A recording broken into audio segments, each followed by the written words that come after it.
okay, photos, it's too far away. I can't see those catch lights. I can see the direction of the shadow, and because I can't see the catch lights, I don't know what the modifier was. Like the catch lights usually give that away to me, I can't see it. So then I go to the shadows, and one of the next things I do is I look at the edges of the shadows. The edges of the shadows tell me a lot. So we already talked about this difference, the hard light. Hard light immediately goes from shadow to highlight. Soft light, there's a gradient. It's much more subtle. So I can look at those edges and try to figure out what modifiers they are. So let's take a look, and I'm going to try to group some things here. You want to do hard ones over here?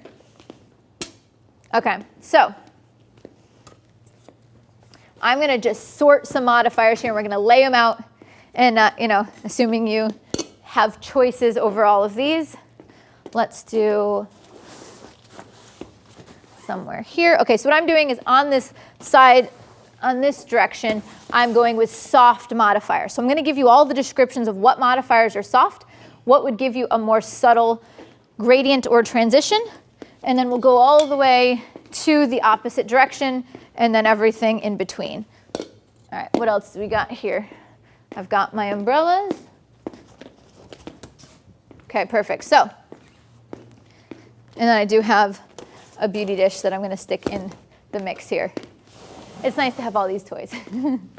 All right. So I'm just going to give you a general modifiers talk.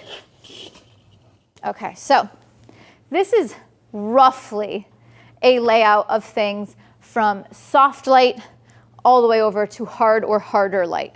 And these can kind of, depends on how you use these. Yeah. And I'm going to put it, like they're all kind of, it kind of depends on distance, so all kind of like roughly.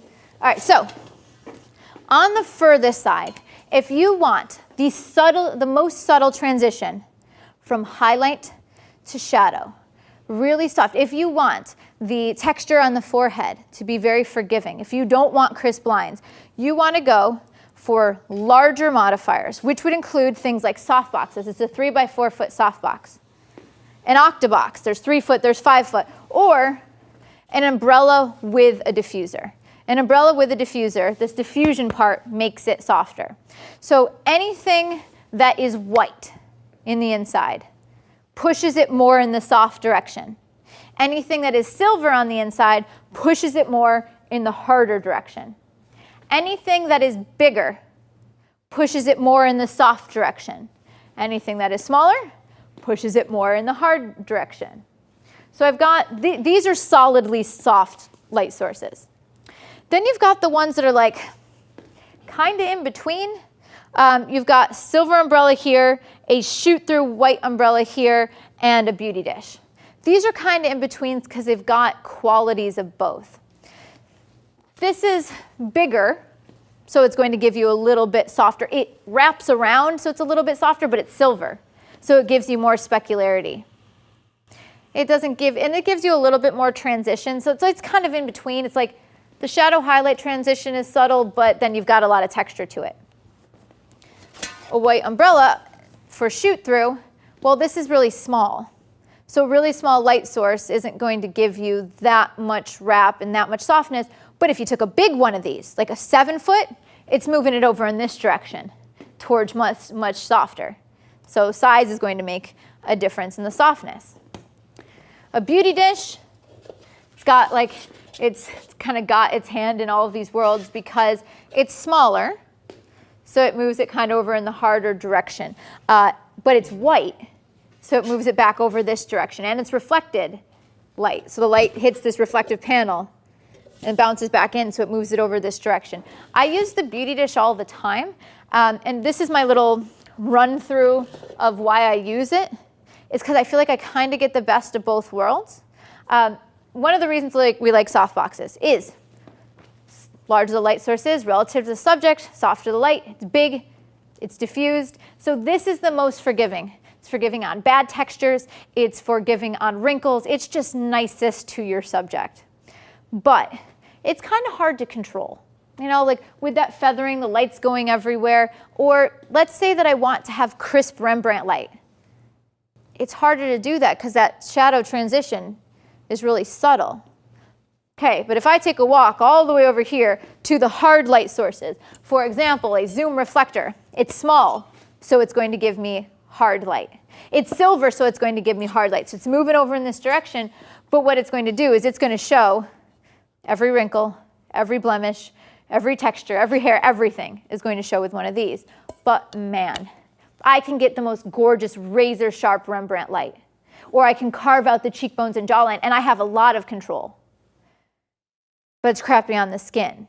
And so it's like the beauty dish, it kind of takes the best of both worlds because it's white and it's reflective. It's benefiting from those, but it's small enough that I can shape the light. I add a grid, I've got even more control because the light can't spill everywhere. So that's why I use it often. I'm not saying that this is the light modifier to use. It's just the one that exists with a foot in both worlds. So it's kind of hard to place it. So if we move back down to the far side with these, we've got zoom reflectors. This is moving in the hard area. There's different size ones. There's telezoom ones that are big and deep, just silver small light sources.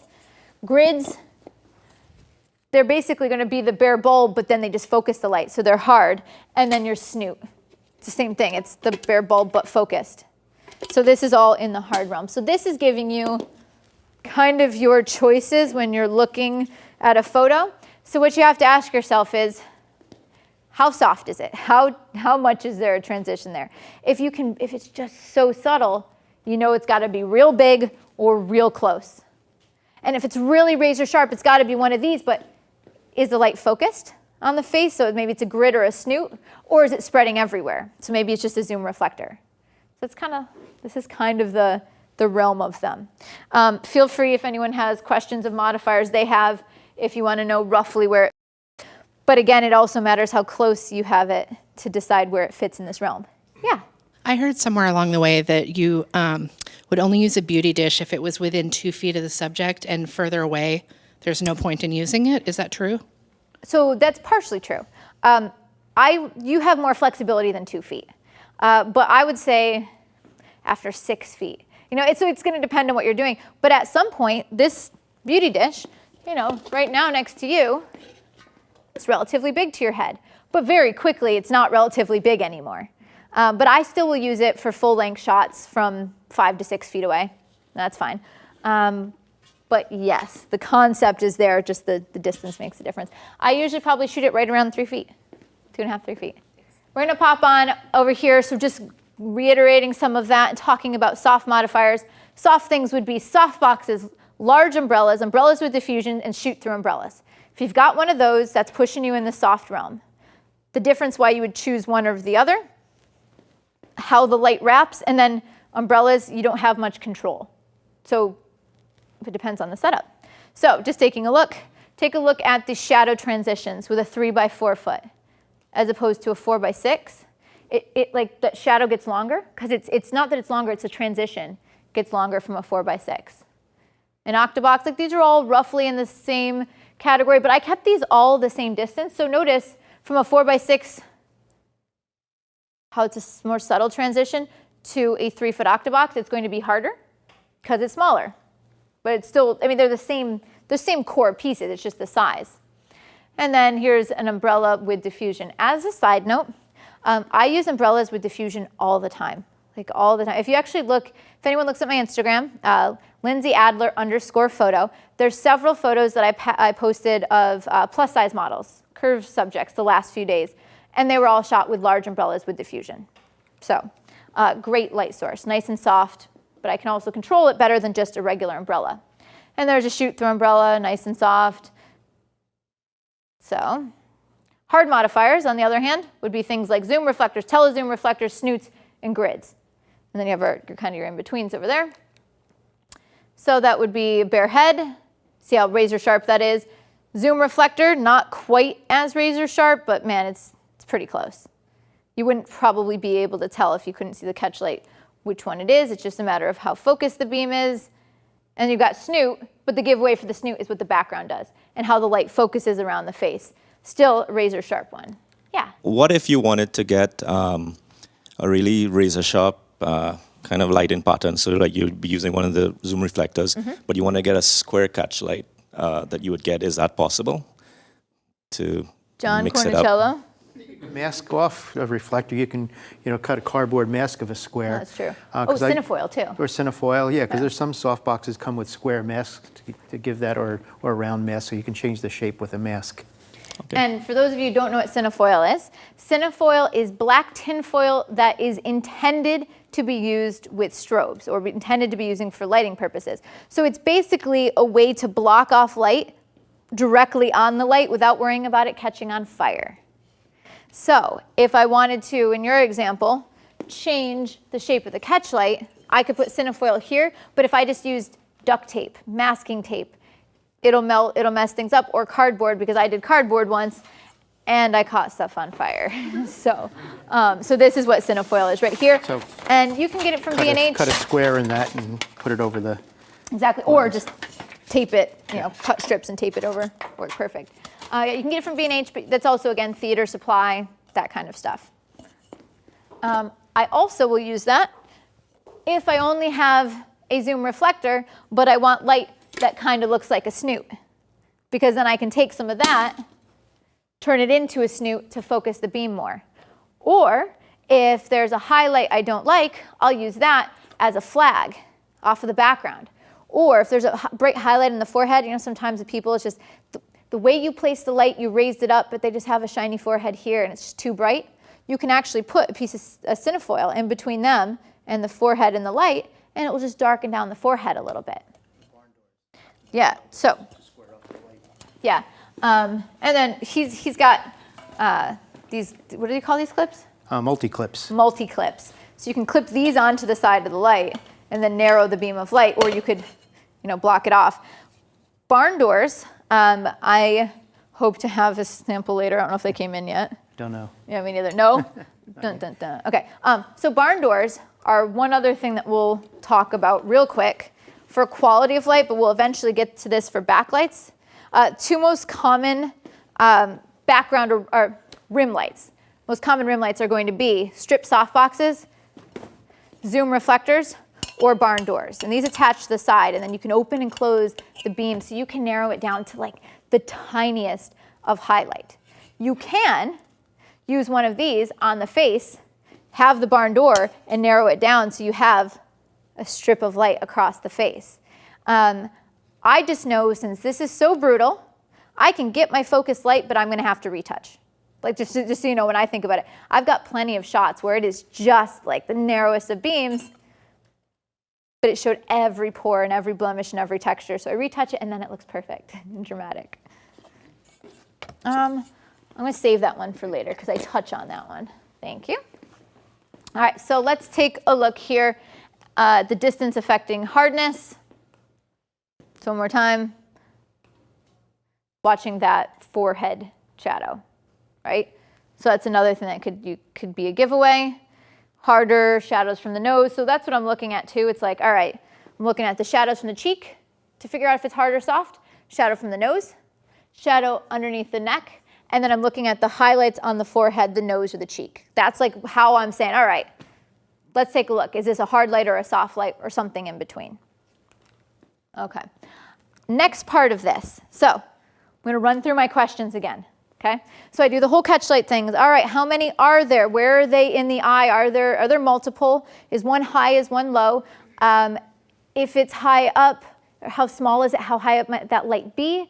Can I see what the catch light is to give me an idea what the modifier is? Then I step back and I learned as much as I could from the catch lights. I step back and I say, okay, what can the shadows tell me? The shadows are going to be able to tell me, okay, the direction of the shadows side to side, how far off to the side of the subject's face? How long down, so tell me how high up that light is, okay? I can also figure out, is it a soft transition or a hard one to give me an idea of what modifier it might be. Then the next thing I've got to say is, okay, I've paid attention as much as I could to that main light. But if I check back in the catch lights, was there a fill light? Or if I look at the shadows, is there something filling in the shadows? Because if there's a shadow, technically it should just be solid black, right? Like there should be no fill. So if it's not, why isn't it? And how filled is it in? So this is for all of you that I was saying before. If you've got shadows and they're not solid black and you're not filling them, it's probably because you've got white walls. It will absolutely affect things. Especially, let's say I'm shooting here, I'm lighting a white background, and there's a white wall behind me. I mean, the same thing. It's going to bounce, and then it's going to fill in the shadows on the face. So that's why you want to try to control your space a little bit. So let's take a look at shadows, what we're really examining here. All right, so let's have, can I have a reflector? Is it out here still? Thank you. All right, so silver and white reflector. This is a 33-inch reflector. The difference when you're using this for fill, silver or white. Silver fills in more. It captures more light and it gathers it. But also, if you look at the texture, let's say you put it underneath someone's chin and you look at the texture, there will be more texture and more specularity, so just more brighter highlights. Even if it's used really dimly, you see more texture in those dimly lit areas than if you used white, because white is softer, it doesn't increase contrast. So my point is this, is that even if the silver is not being used to catch a ton of light, it'll still add more contrast. It just might be in shadow area. Whereas the white, it's usually softer, and then you fill in the shadows that way. So it's got a little bit of a different look, and I'm going to be able to show that to you. So let's take a look at the silver fill, and we're going to take a look at the silver fill from the side. So in this very first photo, there's no fill at all. So we've got a solid shadow on the left-hand side of the face, which we already know by looking at this that the shadow's got to be to the right-hand side, and it's got to be raised up to cast that shadow down. It's in a loop, but not quite Rembrandt position. All right, catch light. I mean, it depends on how close you can get. I don't know about online if you could tell. I can see that it's a bit of a circle. The sharpness of the highlight on the forehead and the nose, it's not razor sharp, but it's also not super soft. So it's going to be something kind of in the middle. I know beauty dishes well, just because I use them all the time, so I'm going to think it's kind of got that beauty dish feel to it. That's my checklist. Could be an octabox a little bit further back if I couldn't see the eye. So let's add on the left-hand side a silver reflector. So that first silver reflector fills in the shadows a little bit. When I bring it closer, it fills in the shadows a lot more. But what I want you to notice is that highlight on the forehead there. You would not get that with a white reflector. It's because the silver creates that texture. That's what you're seeing with that little extra highlight. So to fill in with a reflector, the closer you get, the more it fills. But with silver, it's going to create a textured fill. So you can kind of study the shadows in that way. And let's take a look at the difference with white. So we've got no fill. You add in the white, and then I bring the white real close. See how it's not got that same specularity. You can still get a lot of fill with white, but you usually have got to bring it really close. It doesn't kick the light as far. The next thing I want to show, I don't know if the camera can see this, is if you watch my face and my neck, every position that I move this light or this reflector, it changes what the light looks like. So if you're trying to duplicate this at home and you're just like, oh, I see a reflector, and then you pass it to your subject and they hold it, it might just be a little bit of a different angle that catches the light. What I like to use is I like to use a tool called Elastolite Triflector. And Elastolite Triflector, I think it's under $200. It holds 3 reflectors, one underneath, one on the left, and one on the right. It's got 3 arms. And so what's really nice is I don't have to worry about passing it to my subject who then, let's say I get the reflection right, and then I ask them to put their hand to their face. The light changes completely. So I use the triflector very often, and it's got silver and white, so I could do silver underneath, white filled to the side, you know, if I'm looking at a photo instead of needing multiple assistants, which most people don't have the luxury of having. And then also Westcott does make a stand and a grip for reflectors, but the triflector for headshots is great because it holds multiples. You can also use things like the multi-clips or use big clamps to clamp them to stands. It's just, then you've got multiple stands and you're moving stuff around, so I try to keep it simple. All right, so silver versus white fill. White's just a little bit softer, but it can still, just because it's white doesn't mean it can't totally fill it in.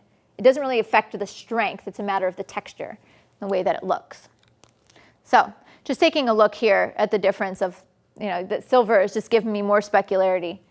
And I could fill in the shadows even more, but the white still lets me fill them in softer. Not a right or wrong answer, just a different look. One other thing that I actually use quite a bit is something called negative fill. In my studio, I have all white walls because I was avoiding the dungeon feel. And honestly, if you look at high-end rental studios, they're all white. Like all the walls are white. It opens it up, it makes it look brighter, but it makes it extremely hard to control the light. So sometimes you use something called negative fill. And what negative fill is going to be is a black piece of cardboard. Some reflectors, the 3-in-1 or 5-in-1s, actually have black on one side for this reason. So if you take a look, watch the before and after. Here's when, and I wasn't faking this, it's just my own studio.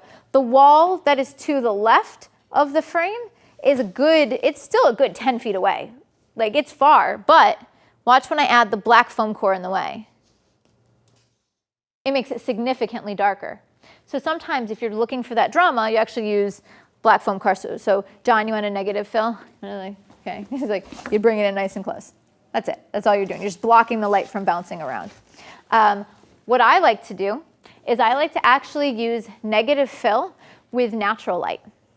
Because sometimes, let's say you're out on location, and they actually will do this a lot for photographing like men's fashion or men's portraits, is there's just a lot of light bouncing around everywhere, right? Bouncing off the floor on a sunny day, the walls, and it fills in underneath the guy's jawline, and it softens it.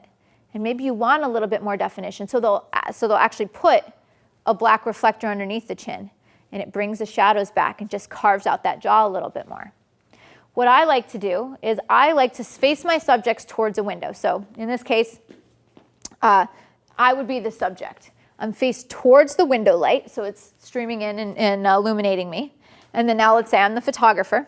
I like to put the subject within a black V-flat. So there's black negative fill on either side, because what it does is it gives me beautiful glowing light from the windows that's really flat on the face. So, brighter, and it's flatter, and it tends to be a little bit more beauty light. But then sometimes it just washes a person out, like they lose all of their shape. They lose all their definition. So when you put them in that V-flat, what happens is it's the negative fill on either side, the same thing I showed you here, and it just kind of eats up the shadows, like it darkens them down, and all of a sudden, they've got their cheekbones back and their jawline, but they still have that beautiful glow in their eyes. So you may see that where you're looking, and you look in, and you're like, oh, that catch light. That looks like natural light to me. I can see a window in the eyes, but man, how are they getting such really sharp jawline? How did they do that? Probably negative fill on either side. So that's something to add to the repertoire. All right, so let's take a look of some other things that might mess everybody up. Okay, you can have hard light with soft fill. And so when I look at work, there's several famous photographers that do this all the time. Because what they'll do is they'll use a hard light to shape the face, but then it's kind of brutal, so they'll fill it in with a little bit of soft light. So that could be like a zoom reflector carving out the face, but then maybe a softbox to fill in the shadow. So they still get the shape they want, but it softens it up a bit. I can tell you a couple people that I like that do this if you go look at a lot of their work. One of them is named Dan Winters. If you look at his work, he does a lot of hard main, soft fill, and he uses a lot of flags.